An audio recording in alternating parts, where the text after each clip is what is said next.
এই পৃথিবীর বুকে যারা আরামের টাটকা সুখগুলি আরামগুলি যারা বর্জন করে আল্লাহ রাব্বুল আলামিনকে বিশ্বাস করে যারা জীবন পরিচালনা করেছে, আল্লাহ পাক তাদের জন্য জান্নাত রেখেছেন এবং তাদের জন্য বলছেন সাবিকু ইলা মাগফিরাতিন মির রাব্বিকুম ওয়া জান্নাতিন আরদুহা কাআরদিস সামাই ওয়াল আরদ উইদ্দাত লিল্লাযীনা আমানু বিল্লাহি ওয়া রাসূলিহি। আল্লাহ পাক বলেন প্রতিযোগিতা করো আল্লাহর মাগফিরাত কামনার জন্য আর জান্নাতে যাওয়ার জন্য প্রতিযোগিতা করো, আল্লাহর রহমত পাওয়ার জন্য সৎ কাজের প্রতিযোগিতা করো, তাহলে আল্লাহ রাব্বুল আলামিন তোমাদেরকে ক্ষমা করবেন আর তোমাদের জন্য এমন জান্নাত দিবেন যেই জান্নাত আকাশের বিশালতার জমিনের বিশালতার মতো। এই বিরাট জান্নাত তোমাদেরকে দিবে। এই জান্নাত চিরস্থায়ী সুখ এবং শান্তি জায়গা হবে। মাসালুল জান্নাতিল্লাতী উইদাল মুত্তাকুন ফিহা আনহারুম মিন মাইন গায়রি আসিন ওয়া আনহারুম মিন লাবানিন লাম ইয়াতাগায়্যার তা'আমুহু। আল্লাহ পাক বলছেন জান্নাত আল্লাহ পাক ওয়াদা করেছেন মুত্তাকিদের জন্য। আল্লাহ পাক জান্নাত দিবেন যে জান্নাতের ভিতরে রয়েছে মধুর প্রস্রবণ, রয়েছে দুধের প্রস্রবণ, রয়েছে সেখানে স্বচ্ছ পানির প্রস্রবণ রয়েছে। এই সুন্দর জান্নাত ঝর্ণা ধারা আল্লাহ পাক সৃষ্টি করেছেন, বাগ বাগিচা দিয়ে ভরে রেখেছেন জান্নাত। সেই জান্নাতে জান্নাত হবে এয়ার কন্ডিশন, রোদ্রের তাপ হবে না সেখানে, রোদ্রের খরতাপ হবে না সেখানে, ঠান্ডার প্রচন্ডতা থাকবে না। কিরকম হবে জায়গাটা? আল্লাহ পাক বলছেন মুত্তাকিনা আলাল আরাইকি লা ইয়ারাউনা ফিহা শামসান ওয়ালা জামহারিরা ওয়া দানিয়াতান আলাইহিম যিলালুহা ওয়া দুল্লিলাত কুতুফুহা তাদলীলা। আল্লাহ পাক এমন জান্নাত রেখেছেন, সেই আল্লাহ পাক সেই জান্নাতের ভিতরে জান্নাতীরা ঠেস লাগায়া মুখোমুখি অবস্থায় তারা সেখানে বসবে, আর জান্নাতীদের মনের মধ্যে কোনো দুঃখ থাকবে না, পেরেশানি থাকবে না। পৃথিবীতে মানুষের দুঃখ থাকে, পেরেশানি থাকে, সেখানে কোনো দুঃখ আর পেরেশানি থাকবে না। সেই জায়গাটা হবে সেটা তো নিয়ন্ত্রিত, না শীত না গরম, চির বসন্ত বিরাজ করবে। জান্নাতীরা সেখানে থাকবে। এই সুন্দর জান্নাত আল্লাহ পাক রেখেছেন মুত্তাকিদের জন্য। সুবহানাল্লাহ। কাফেরদের জন্য জান্নাত হবে, জাহান্নাম হবে চিরকাল। খালিদিনা ফিহা আবাদান, চিরকাল কাফেররা জাহান্নামে থাকবে। সর্বশেষ যে ব্যক্তি জাহান্নাম থেকে মুক্তি লাভ করবে তাকে আল্লাহ পাক বলবেন, ফেরেশতাদেরকে বলবেন, আমার ফেরেশতারা আমার এই বান্দাকে জান্নাত এবং জাহান্নামের মাঝখানে রেখে দাও। জান্নাত এবং জাহান্নামের মাঝখানে লোকটি যখন থাকার জায়গা পাবে সে জান্নাতের দিকে তাকায়া দেখবে আর কাঁদতে থাকবে। আল্লাহ পাক জিজ্ঞেস করবেন, বান্দারে যুগের পর যুগ ধরে জাহান্নামে কেঁদেছ, আমি রব্বুল আলামিন জাহান্নাম মাফ করে দিয়া জান্নাত জাহান্নামের মাঝখানে রেখে দিয়েছি, আযাব থেকে তো বেঁচে গেছো, এখন কান্দো কেন? লোকটি বলবে, রব্বুল আলামিন কান্দি এই কারণে, জাহান্নাম থেকে মাফ করেছো, তোমার শুকরিয়া আদায় করি। জান্নাত তো আমার কপালে নাই, কিসমতে নাই, কিন্তু জান্নাত আমি এখান থেকে দেখতে পাচ্ছি। জান্নাতের সুঘ্রাণ আমার নাকে আসতেছে, কপালে নাই যাওয়ার। আমি কাঁদি এই জন্য, তুমি যদি মেহেরবানি করে আমাকে জান্নাতের দরজার কাছে একটু দাঁড় করায় দিতা, প্রাণ ভরে তোমার জান্নাতের দৃশ্যটা একটু দেখতাম। আল্লাহ পাক তার আরজি পূরণ করবেন, বলবেন যাও, ফেরেশতাদের বলবেন এর জান্নাতের দরজার কাছে দাঁড় করায় দাও। জান্নাতের দরজার কাছে দাঁড়িয়ে লোকটি আবার কান্না শুরু করবে। আল্লাহ পাক প্রশ্ন করবেন, এবার কাঁদো কেন? লোকটি বলবে, রব্বুল আলামিন কান্দি এই কারণে জান্নাতের এই দরজায় দাঁড়ায়া, জান্নাতের অফুরন্ত নেয়ামত কিছুই ভালো করে দেখা যায় না, শুধু অল্প জায়গা দেখি। যদি তুমি আমারে দয়া করে জান্নাতের মাঝখানে দাঁড় করায় দিতা, চতুর্দিকে তাকায়া তাকায়া দেখা কলিজারে ঠান্ডা বানাইতা, তবে আমি ওয়াদা করি জান্নাতের কোন নাজ নেয়ামত, কোন ফল আমি খাবো না, ধরবো না, ছুঁইব না। একটুখানি মেহেরবানি করে মাঝখানে দাঁড় করাইয়া দাও, জান্নারে ঠান্ডা করে। আল্লাহ রাব্বুল আলামিন ফেরেশতাদের বলবেন, আমার এই বান্দারে জান্নাতের মাঝখানে দাঁড় করাইয়া দেন। আল্লাহর নবী বলেন, জান্নাতের মাঝখানে দাঁড়িয়ে লোকটি আগের চাইতে আরো জোরে চিৎকার মেরে কাঁদতে থাকবে। আল্লাহ পাক বলবেন, বান্দারে কি হলো তো?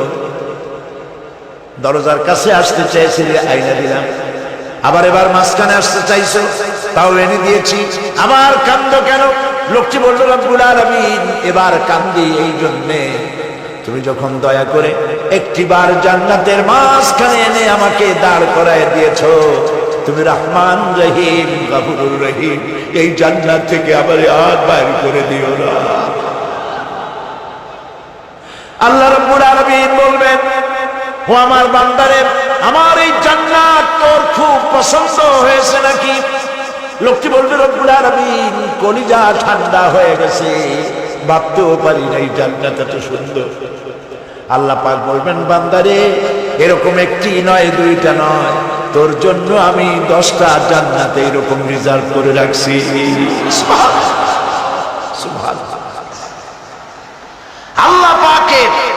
আল্লাহ পাককে ভয় করে পৃথিবীর সমস্ত পাপ থেকে যারা নিজেকে রক্ষা করবে, আল্লাহ তাদের জন্য এই জান্নাত রেখে দিয়েছেন। সুবহানাল্লাহ। সেই জান্নাতের রিসিপশন আপনারা আন্দাজ করতে পারবেন না, রিসিপশন কারে কয়। কি এর প্রধানমন্ত্রী আর প্রেসিডেন্ট, 4-5টা পুলিশ আর আর্মি আসে একটা ছট করে সেলুট মারলো, বাস শেষ হয়ে গেল, এরকম না। জান্নাতীদেরকে রিসিপশন দেওয়া হবে। জান্নাতীরা যখন আল্লাহর হুকুমে জান্নাতের দিকে যেতে লাগবে, আর যখন জান্নাতের কাছে চলে যাবে, আল্লাহ রাব্বুল আলামিন শোনায় দিচ্ছেন, হাত্তা ইযা জাউহা ফুতিহাত আবওয়াবুহা ওয়া ক্বালা লাহুম খাজানাতুহা সালামুন আলাইকুম তিবতুম ফাদখুলুহা খালিদিন। সুবহানাল্লাহ। জান্নাতীরা যখন জান্নাতে প্রবেশ করার দরজার মুখোমুখি হবে, দ্বার রক্ষীগণ তখন বলবে, সালামুন আলাইকুম, আল্লাহর শান্তি তোমাদের উপরে বর্ষিত হোক। সুবহানাল্লাহ। দুনিয়ার টাটকা টাটকা সুখগুলি 2 পা দিয়ে ঠেলে দিয়েছো, টাটকা সুখগুলি গ্রহণ করো নাই, হারাম খাও নাই, আল্লাহর দ্বীন কায়েমের জন্য রক্ত দিয়েছো, জীবন দিয়েছো, কষ্ট করেছো, আল্লাহকে ভয় করেছো। আমাদের সালাম গ্রহণ করো, জান্নাতের মধ্যে ঢুকে যাও চিরকালের জন্য। সুবহানাল্লাহ। আর বাইরে হওয়া লাগবে না, চিরকাল এই জান্নাতের মধ্যে তোমরা বসবাস করতে পারবে। আল্লাহ রাব্বুল আলামিনের ফেরেশতারা বলে দিলেন, জান্নাতের মধ্যে আল্লাহ পাক হুরদের সঙ্গে জান্নাতীদের বিয়ের ব্যবস্থা করে দিবেন। কোরআনে কারীমে আল্লাহ পাক বলেন, মুত্তাকিইনা আলা সুরুরিন মাসফুফাতিন ওয়া যাওয়াজনাহুম বিহুরিন ঈন। সামনাসামনি ভাবে সাজানো সারি সারি আসন সমূহের উপর তারা ঠেস লাগায় বসে থাকবে, আর আল্লাহ রাব্বুল আলামিন হুরদের সাথে জান্নাতীদের বিয়ের ব্যবস্থা করে দিবেন। যেসব হুরের সঙ্গে বিয়ে হবে তাদের আল্লাহ পাক বিবরণ দিচ্ছেন কি রকম হবে তারা। লাম ইয়াতমিসহুন্না ইনসুন ওয়ালা জান, এর পূর্বে জিন এবং ইনসান এদেরকে কেউ স্পর্শ করে না। কি রকম তারা? কাআন্নাহুন্নাল ইয়াকুতু ওয়াল মারজান, যেমন ঝিনুকের ভিতরে মণিমুক্তা থাকে, এইভাবে আল্লাহ পাক তাদেরকে পবিত্র করে রেখে দিয়েছেন। আমার প্রিয় ভাইয়েরা, আল্লাহ রাব্বুল আলামিন কোরআনে কারীমের ভিতরে বলেছেন ফাবিআইয়ি আলা'i রাব্বিকুমা তুকাযযিবান। জান্নাত দান করে আল্লাহ পাক এবার জান্নাতীদেরকে সম্বোধন করে বলবেন ইয়া ইবাদি লা খাউফুন আলাইকুমুল ইয়াওমা ওয়া লা আনতুম তাহজানুন। হে আমার বান্দারা, লা খাউফুন আলাইকুমুল ইয়াওম, আজ আর কোনো ভয় নাই। সুবহানাল্লাহ, সুবহানাল্লাহ। আজ আর কোনো ভয় নাই, কোনো চিন্তাও নাই, আরামে এই জান্নাতের মধ্যে বসবাস করো। এরপরে আল্লাহ পাক জিজ্ঞেস করবেন, ও আমার জান্নাতীরা, আমি যেসব ওয়াদা করছিলাম আমার ওয়াদা মোতাবেক সমস্ত নিয়ামত পেয়েছো? তারা বলবে হ্যাঁ পেয়েছি, সব নিয়ামত আপনার ওয়াদা মোতাবেক সব পেয়েছি। আল্লাহ রাব্বুল আলামিন বলবেন সব পাও নাই, ওয়ালাদাইনা মাজিদ, আমার কাছে আরো বেশি আছে। সুবহানাল্লাহ, আমার কাছে আরো বেশি আছে। জান্নাতীরা বুঝবে না সে আরো বেশিটা কি, এর থেকে আর বেশি কি। প্রিয় ভাই সব, নবী করিম সাল্লাল্লাহু আলাইহি সাল্লাম বলেছেন জান্নাতের সুখ আর শান্তি কোন চোখ নাই যা দেখেছে, যা কোন অন্তঃকরণ নাই যা কল্পনা করতে পেরেছে। এই জান্নাত মুত্তাকিদের জন্য আল্লাহ রাখছেন। সুবহানাল্লাহ। জান্নাতীরা ভাবতেও পারবে না সেই নিয়ামতগুলি কি। প্রিয় ভাই সব, সেই মুহূর্তে আল্লাহর নবী মুহাম্মদ রাসূলুল্লাহ সাল্লাল্লাহু আলাইহি ওয়াসাল্লাম বলবেন রব্বুল আলামিন, আমার উম্মতেরা জান্নাতীরা বুঝতে পারে নাই আপনার কাছে কি নিয়ামত আরো বেশি আছে। আমার এই উম্মতেরা জান্নাতীরা আপনার ওয়াদা মোতাবেক সব পেয়েছে, কিন্তু একটি জিনিস এখনো তাদের কিসমতে হয় নাই। সেই জিনিসটা হলো যারা তার রবকে না দেখে শুধু কোরআন আর হাদিসের কথা শুনে আরবের ঘুম হারাম করে তাহাজ্জুদের নামাজ আদায় করেছিল, চোখের পানি ফেলেছিল। যারা জান্নাত দেখে নাই, জাহান্নাম দেখে নাই, আপনাকে ভয় করে যারা জীবন পরিচালনা করেছিল, যারা আপনাকে দেখে নাই, না দেখে শুধু কোরআন হাদিস বিশ্বাস করে যারা অকাতরে নিজেদের জীবন বিলিয়ে দিয়েছিল, এই জান্নাতীরা এখন পর্যন্ত তার রবকে দেখতে পারে নাই। আল্লাহ রাব্বুল আলামিন তার সামনে থেকে ৭০,০০০ পর্দা সরে যাবে। আল্লাহ পাক বান্দাদের আরজি পুরা করার জন্য জান্নাতীদের সামনে তিনি জালোয়া ফরজ হবে। কোরআন শরীফের ভিতরে আল্লাহ পাক বলেন জান্নাতীরা তারা আল্লাহর দিকে, জান্নাতীরা তার রবের দিকে তাকিয়ে থাকবে, আর রব তার বান্দাদের দিকে তাকায়া থাকবে। প্রাণ ভরে জান্নাতীরা রবকে দেখবে। সুবহানাল্লাহ, আল্লাহ পাককে দেখবে। প্রাণ খুলে আজ দোয়া করি রব্বুল আলামিন, জান্নাতের যেই পরিবেশে যেই জায়গায় তুমি দয়া করে তোমার গোলামদেরকে তুমি নিজেই দর্শন দিবে, দেখা দিবে।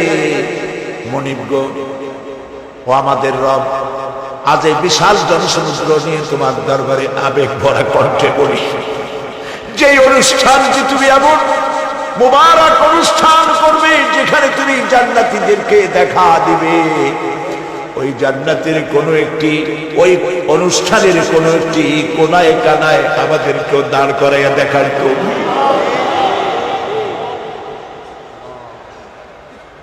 প্রিয় ভাই সব, আল্লাহ রাব্বুল আলামিন মানুষের সামনে এত সব নিয়ামত রেখেছেন, এই জান্নাত দান করবেন। এরপরে আল্লাহ রাব্বুল আলামিন কোরআনে কারীমের মধ্যে বলেছেন রব্বিস সামাওয়াতি ওয়াল আরদি ওয়া মা বাইনাহুমার রাহমানি লা ইয়ামলিকুনা মিনহু খিতাবা। এসব পুরস্কার রয়েছে তোমাদের সেই রবের পক্ষ থেকে যিনি আকাশ আর জমিনের মালিক। সুবহানাল্লাহ বলবেন না? যার সামনে কথা বলার ক্ষমতা কারো হবে না। এটি একটি মারাত্মক কথা। কিয়ামতের দিন আল্লাহর দরবারে কেউ কথা বলতে পারবে না আল্লাহর নির্দেশ ছাড়া। একটি আকীদা পরিষ্কার করে নিয়ে যান আপনাদের। সে আকীদাটা এভাবে পরিষ্কার করুন, কোন পীর সাহেব, কোন খাজা বাবা, কোন মাওলানা, কোন মুহাদ্দিস, কোন বুজুর্গ আপনাকে সুপারিশ করতে পারবে না যদি না আল্লাহ পাক তাকে কথা বলার তৌফিক না দেয়।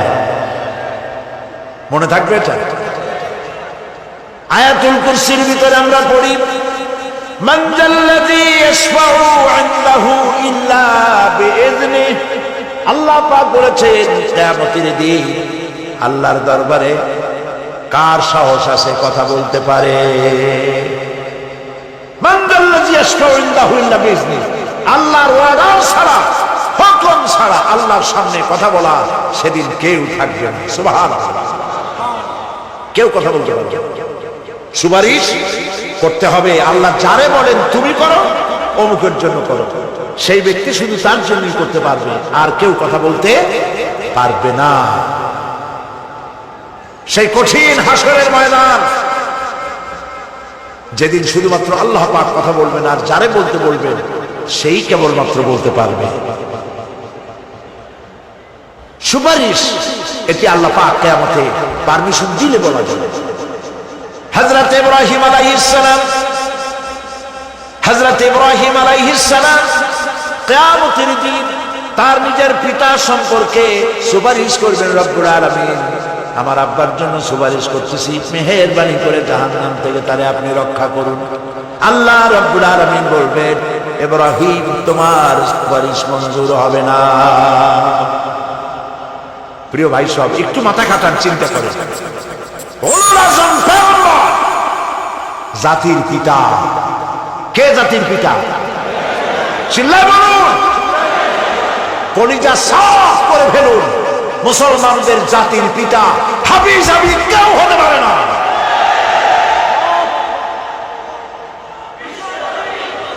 মিল্লাতা আবিকুম ইব্রাহিম। ইব্রাহিম আলাইহিস সালাম এই মিল্লাতের পিতা। সুবহানাল্লাহ। হযরত ইব্রাহিম আলাইহিস সালাম কিয়ামতের দিন বলবেন, আল্লাহ আমার আব্বার জন্য সুপারিশ করছি। আল্লাহ পাক বলবেন মঞ্জুর হবে না। আসর তোমার পিতা হতে পারে, কিন্তু আমার খলিলকে আগুনে ফেলার জন্য নমরুদকে সে সহযোগিতা করেছে, আমি তোমার পিতাকে ক্ষমা করব না। নবী করিম সাল্লাল্লাহু আলাইহি সাল্লামকে সাহাবায়ে কেরাম জিজ্ঞেস করেছেন, হে রাসূল, আপনার আব্বা এবং আম্মার অবস্থা কি হবে?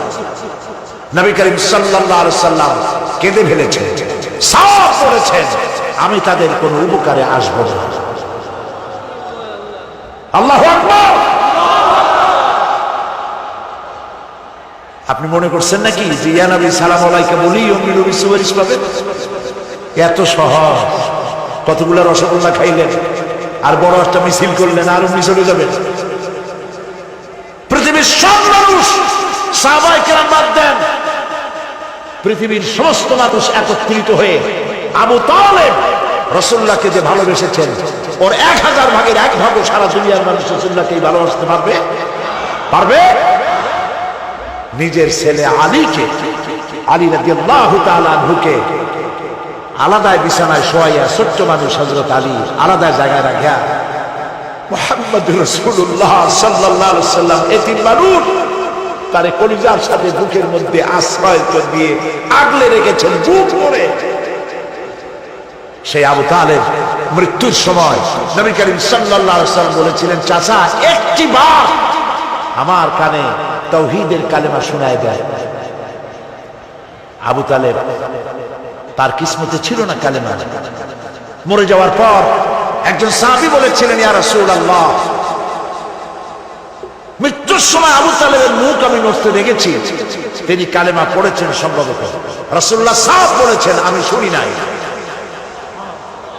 এত ভালোবাসার পরেও হাদিস শরীফে এসেছে আবু তালেব জাহান্নামে যাবে। কোথায় যাবে?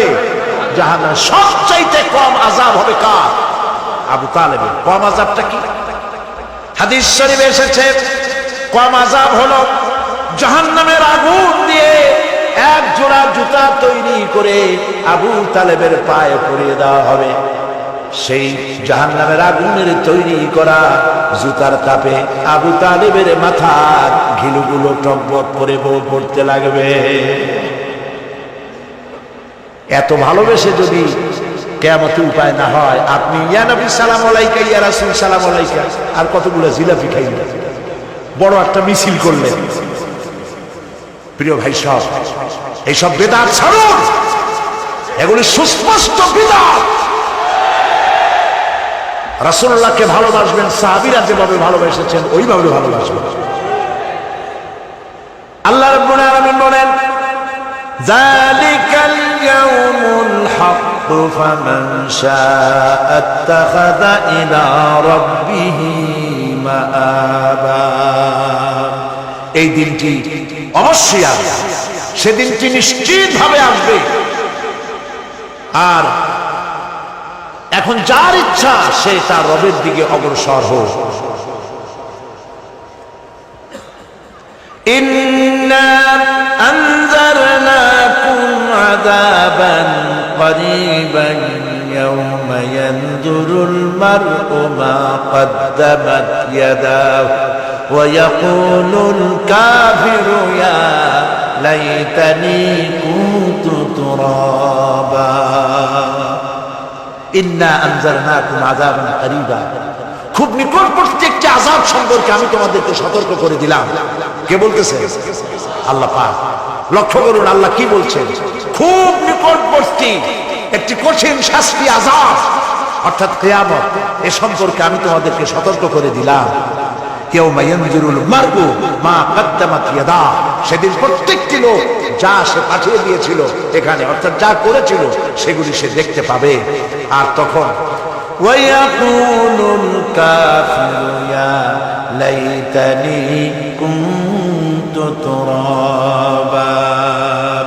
সেই কিয়ামতের ময়দানে অবস্থা দেখে কাফেররা বলবে, আহারে মানুষ না হইয়া যদি মাটি হইয়া যেতাম, যদি মাটি হতাম, যদি মানুষ না হয়ে না জন্মাতাম, আজ এই হাসরের ময়দানে এইখানে এই বিচারের মুখোমুখি হতাম না, মাটি হইলে বরং অনেক ভালো হতো।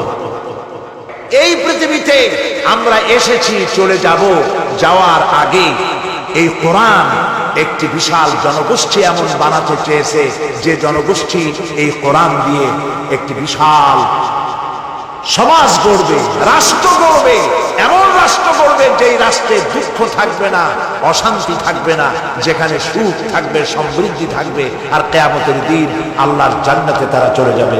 তেমন একটি সমাজ কি আমরা চাই? সবাই বলেন, সেরকম একটি সমাজ কি আমরা চাই? প্রিয় ভাই সব, কিয়ামতের দিন আমরা যেতে চাই জান্নাতে। কোথায় যেতে চাই বলেন? জোরে বলেন। এই জান্নাতে যাওয়ার জন্য, এই জান্নাতে যাওয়ার জন্য দুইটা কাজ করতে হবে। কয়টা কাজ? আল্লাহ রাব্বুল আলামিন বলেন, ফামান কানা ইয়ারজু লিকাআ রাব্বিহি ফালইআমাল আমালান সালিহান ওয়া লা ইউশরিক বিইবাদাতি রাব্বিহি আহাদা। আল্লাহ পাক বলেন, যে বাজারা আমার সঙ্গে দেখা করতে চায় কিয়ামতে, দুইটা কাজ করা লাগবে। বলেন কয়টা কাজ? একটা হলো নেক আমল। কি আমল বলেন? নেক আমল। নেক আমল কারে বলে? নেক আমল করতে হলে আবার দুইটা শর্ত লাগে। এক নম্বরে কাজটা করতে হবে আল্লাহরে খুশি করার জন্য। কারে খুশি করার জন্য? একটা মাদ্রাসা বানাইছি যাতে লোকেরা বলে যে বড় একটা মাদ্রাসা বানাইছে, এই জন্য মাদ্রাসা বানাবেন, মসজিদ বানাবেন, হসপিটাল বানাবেন, যা কিছু করেন নিয়ত হবে আল্লাহকে খুশি করা। নিয়ত হবে কারে খুশি করা? আল্লাহ পাককে খুশি করা। এই হলো নেক আমলের প্রথম শর্ত, কাজ হবে আল্লাহকে খুশি করার জন্য। দুই নম্বরে কাজটি হতে হবে সুন্নতে নববী সাল্লাল্লাহু আলাইহি ওয়াসাল্লামের উপরে। মনে থাকবে, দাড়ি রাখবো। কেন রাখবো? রাসূলের সুন্নাত। রাখবো কারে খুশি করার জন্য? আল্লাহ খুশি করার জন্য। রাখবো কার মতো? রবীন্দ্রনাথের মতো, কার্ল মার্কসের মতো, কবির মতো নয়। রাখতে হবে কার মতো? নবীর মতো। বুঝে নেন, কাজটা হতে হবে আল্লাহকে খুশি করার জন্য। 2 নম্বরে কাজটা হতে হবে সুন্নতে নববী সাল্লাল্লাহু আলাইহি ওয়াসাল্লামের উপরে হতে হবে। তাহলে এই হলো 1 নম্বর। জান্নাতে যাওয়ার জন্য, আল্লাহর সাথে দেখা করার জন্য 1 নম্বরের কাজ হলো নেক আমল। বলেন 1 নম্বরের কাজ কি? 2 নম্বরের কাজ ওয়ালা ইউশরিক বিইবাদাতি রাব্বিহি আহাদা। আল্লাহ রাব্বুল আলামিনের ইবাদতের সাথে কাউকে শরীক স্থাপন করা যাবে না। আমরা যারা মুসলমান, অধিকাংশ মুসলমান শিরকের ভিতরে মুবতালা হয়ে আছে।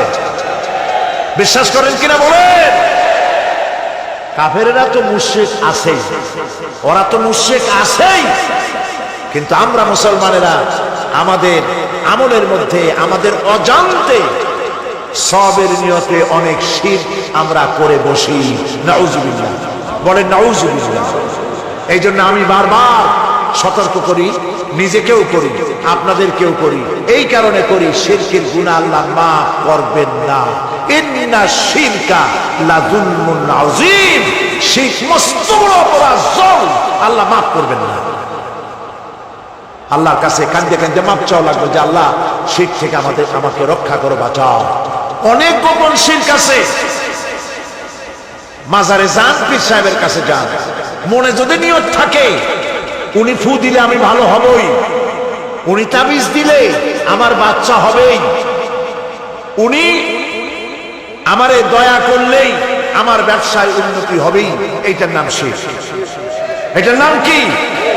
ওয়াইজা সাআলতা ফাসআলিল্লাহ ওয়াইজা ইসতাআনতা ফাসতাইন বিল্লাহ। যা বলার আল্লাহরে বলো, আর যা চাওয়ার কার কাছে চাও? চিল্লায় বলেন। কলিজাটাকে পরিষ্কার করে যান আজকের মাহফিলে। এই কলিজায় কারো প্রতি কোনো ভয় রাখবো না আল্লাহ ছাড়া। ভয় করবো কারে বলে? মহব্বত আল্লাহ ছাড়া, এত বেশি মহব্বত আর কাউকে করবো না।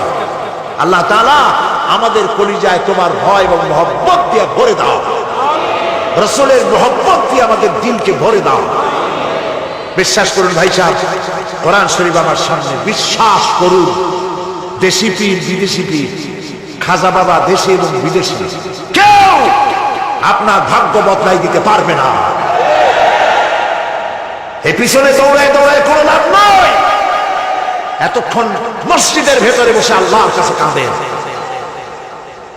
ওয়াকালা রাব্বুকুম উদউনি আস্তাজিব লাকুম। তোমার রব বলেছে আমারে ডাকো, আমি ডাকের সাড়া দিয়ে দেব। সুবহানাল্লাহ।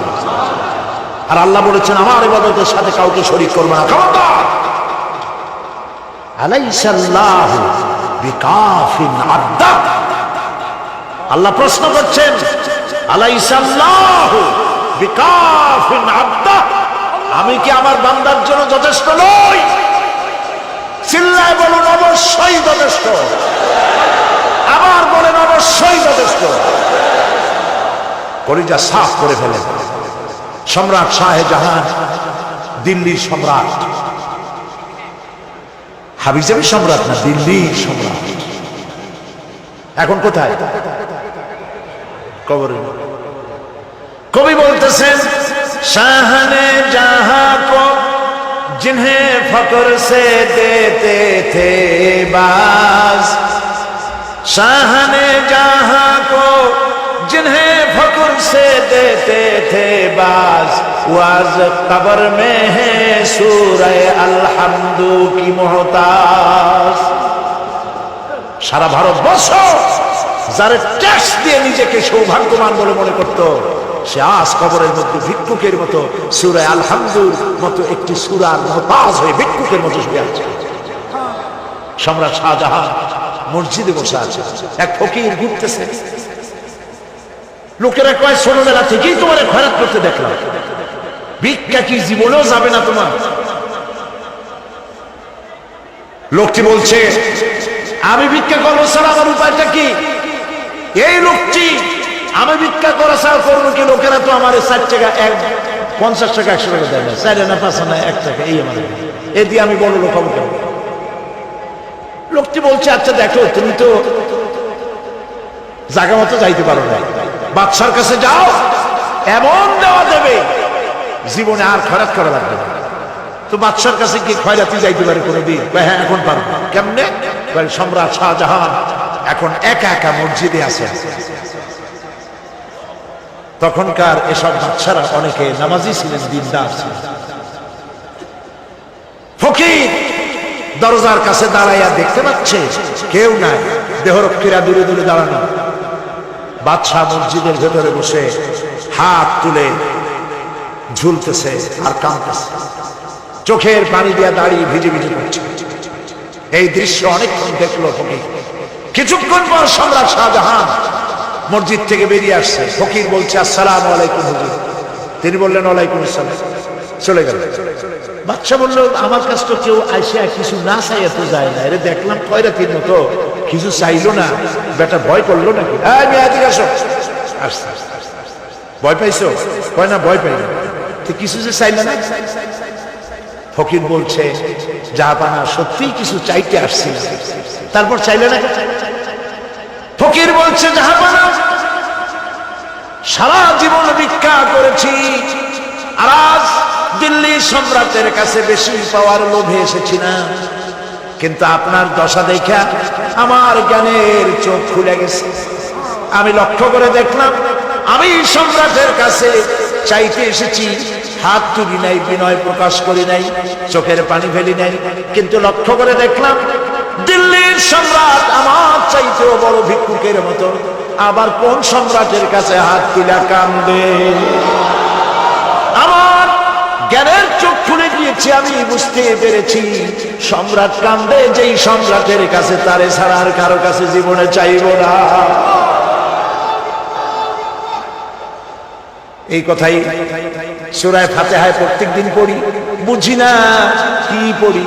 ইয়াকা না'বুদু ওয়া ইয়াকা নাস্তাঈন। আয় আল্লাহ, একমাত্র তোমার গোলামি করি আর তোমার কাছে সাহায্য চাই, তুমি ছাড়া কারো কাছে সাহায্য চাই না। কলিজা সাফ করুন। কোন মরাপি, কোন জিন্দাপি আপনার মনের আশা পুরা করতে পারবে না, পারবে না, পারবে না।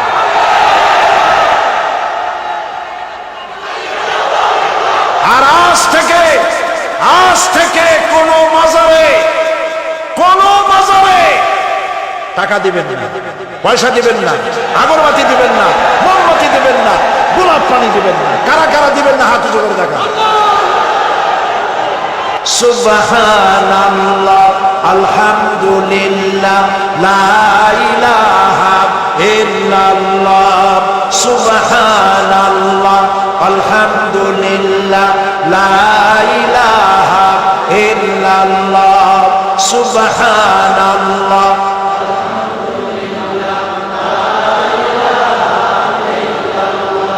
লা ইলাহা ইল্লাল্লাহ, মুহাম্মাদুর রাসূলুল্লাহ। আল্লাহুম্মা আমিন।